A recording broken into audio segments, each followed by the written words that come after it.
What happens when one of country music's biggest stars completely unravels on live television? Buckle up, because what unfolded between Keith Urban and Kelly Clarkson during what should have been a lighthearted interview left millions stunned. Before we get into the jaw-dropping clash that had social media in meltdown, make sure you hit subscribe and drop a comment, because you're going to want to weigh in on this one. It started off like any other episode of the Kelly Clarkson Show. The atmosphere in Studio 6B was buzzing as Keith Urban strode onto the set, flashing that familiar grin, soaking in the applause. His latest album was topping the charts, and this appearance was meant to be a victory lap, a warm reunion between two artists who'd shared the stage more than once. Kelly welcomed him with her trademark smile, the cameras rolled, and everything felt picture perfect. Keith adjusted his leather jacket, settled into the chair, and Kelly kicked things off with praise. "Keith Urban, everybody," she announced, the audience roaring. "I just have to say, your new album is incredible. The honesty in these songs is really something special." Keith's eyes lit up. "Thank you, Kelly. That means the world. This record, it's the most personal work I've ever done. Every track is a piece of my life." But then Kelly's tone shifted ever so slightly. Her smile stayed, but her words carried a weight. "You've always been so open about your journey," she said carefully. "But I have to ask, and I hope you don't mind me bringing this up. There's been some speculation about your creative process." Keith's smile faltered, a flicker, so quick only the sharpest viewers caught it. "Speculation," he repeated, guarded. Kelly leaned forward. "Well, there have been whispers in Nashville that maybe some of your recent work isn't as entirely yours as people believe. Some insiders suggest you've leaned more on ghostwriters than you've admitted." The temperature in the room dropped. Keith's jaw tightened, but the polished smile stayed in place. "I'm not sure what you're getting at, Kelly." "Oh, I think you do," she replied lightly, but with an unmistakable edge. "I'm not trying to ambush you, but let's be real. When artists reach your level, the machine takes over. Fans don't always know how much heavy lifting is being done by others." Keith shifted in his seat, his knuckles whitening against the armrest. "Every song on that record came from my heart. I wrote, or co-wrote, every track. So wrote," Kelly echoed, emphasizing the word.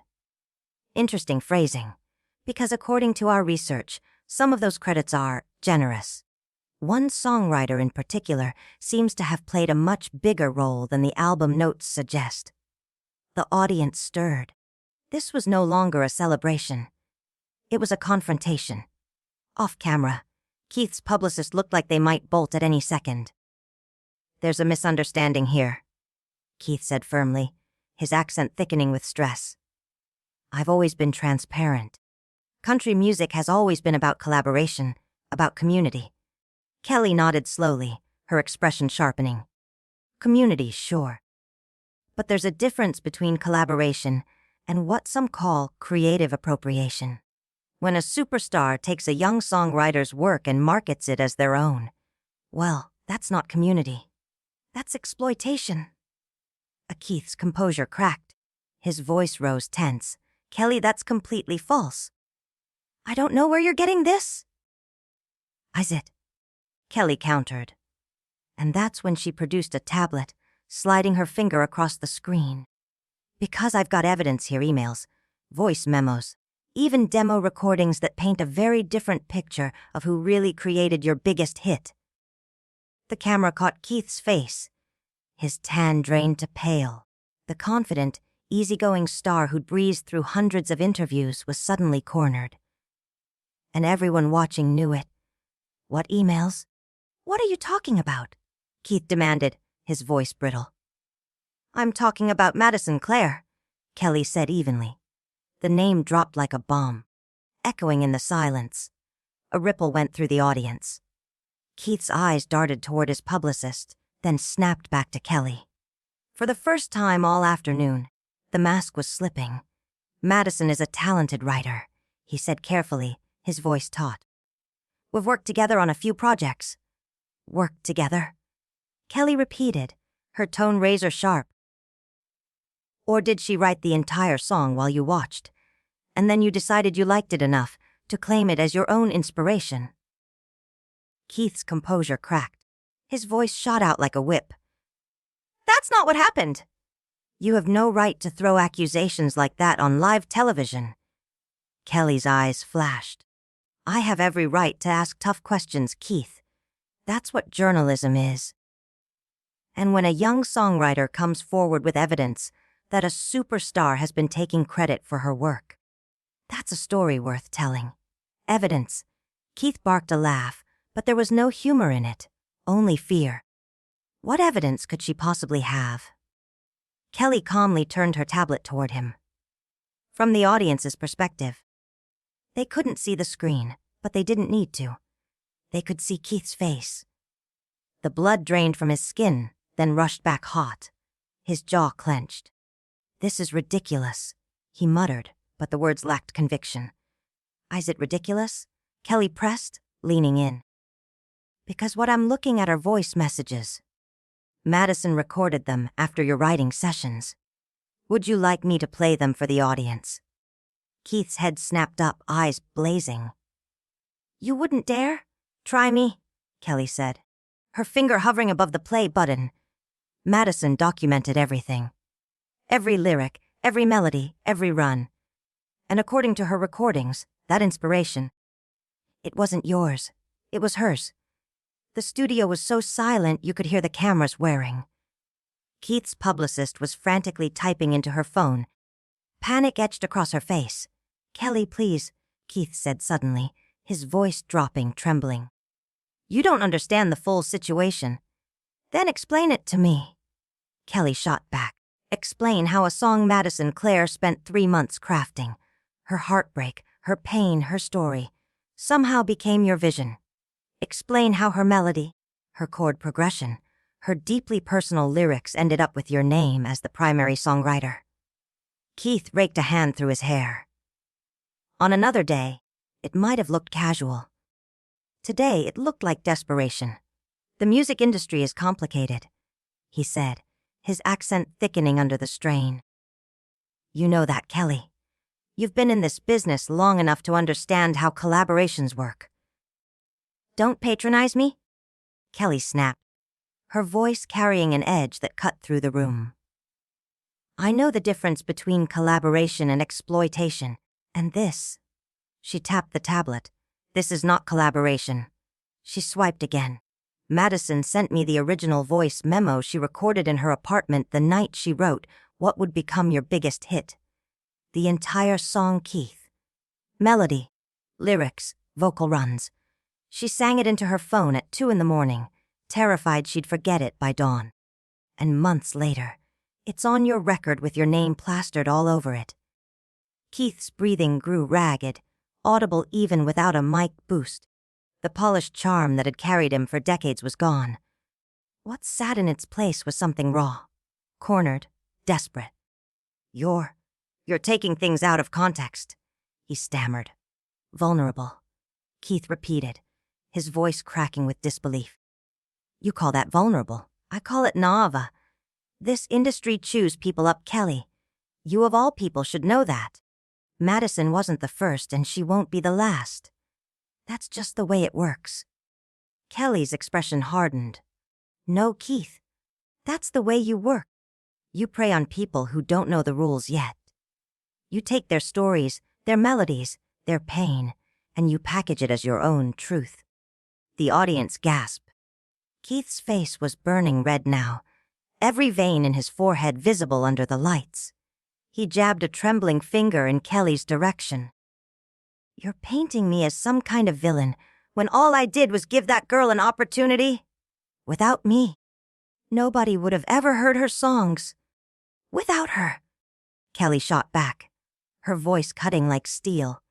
You wouldn't have had an album worth releasing. Without her, you wouldn't be standing on stage accepting awards for music that wasn't yours to begin with. Keith let out a harsh laugh, but it carried no warmth. You don't understand Clarkson. You're sitting there pretending you're the savior of Nashville, but you're no different. You've had your own army of writers. Don't act like you've built your whole career alone. Kelly leaned forward, fire in her eyes. The difference is, I give my co-writers the credit they deserve. I don't bury them in fine print. I don't dangle fame like bait and then steal the hook. The crowd broke into scattered applause, the tension erupting into open support for Kelly. Keith's eyes darted toward the cameras. Millions were watching. He looked cornered, a star stripped bare on his own stage. You're finished, Kelly said quietly, but the words struck like thunder. Not because of me, but because the truth always finds its way out. Madison trusted you and you betrayed her. And the world is seeing it happen in real time. Keith froze, the weight of her words hanging in the air like a sentence handed down. His chest rose and fell, his breathing ragged. Then, without another word, he ripped off his microphone and let it drop to the floor with a thud that echoed through the silent studio. The cameras caught every second as he stormed off the set, his publicist chasing after him. The audience sat in stunned silence, unsure whether to clap, gasp, or remain frozen. Kelly stood tall, turning back to the crowd. That, she said, her voice steady, is why we have these conversations. Because for every Madison Clare, there are hundreds more, and their stories deserve to be heard. The room erupted, half applause, half shock, as the screen faded to black. Keith laughed bitterly, the sound jagged. She knew exactly what she was doing, he snapped. She used me just as much as I supposedly used her. Used you? Kelly's voice cut through the tension, sharp with disbelief. She wrote you a #1 hit. She handed you a Grammy, nominated song on a silver platter. And you're telling me she used you? Keith's composure unraveled. His hands flew as he shouted. She got her foot in the door.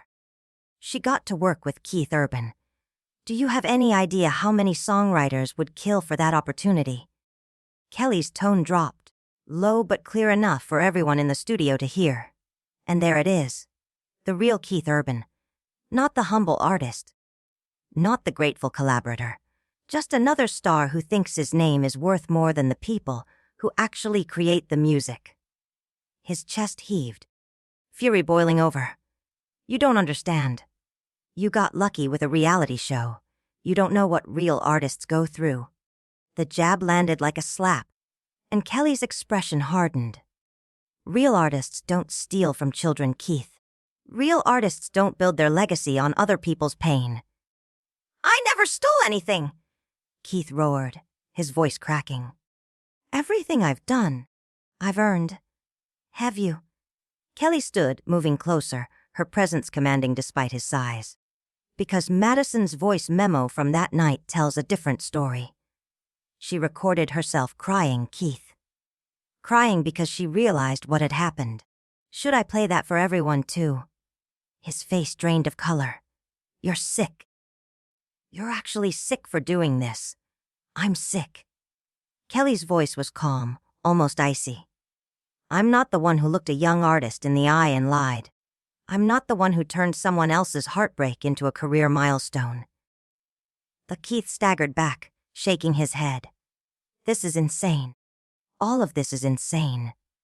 The only thing insane, Kelly pressed, following him step for step, is how long you've gotten away with it. How many other Madisons are out there, Keith? How many young writers signed away their dreams for the privilege of working with the great Keith Urban? Stop. Keith's voice cracked. Just stop. I'll stop, Kelly said firmly, when you admit what you did to her. He spun eyes wild. You want the truth.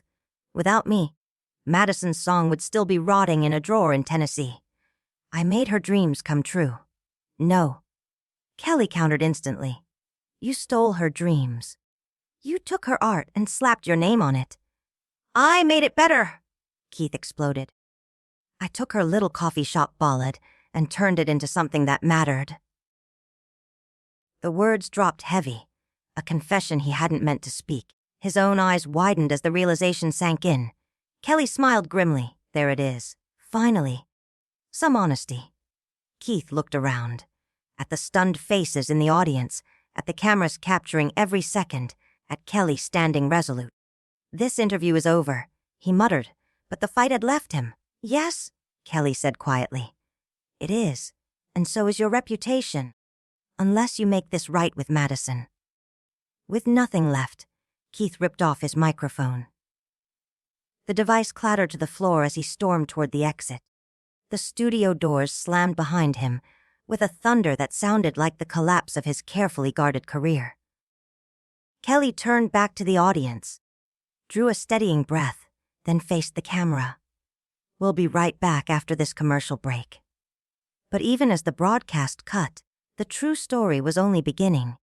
What the world had just seen wasn't just a heated interview. It was the moment when one of country music's brightest stars revealed his true character live on air. The mask had slipped, the facade had crumbled, and Keith Urban had been exposed. So what do you think? Was Kelly right to confront Keith like this? Or did she go too far? Hit that subscribe button if you want to see more explosive celebrity moments like this one.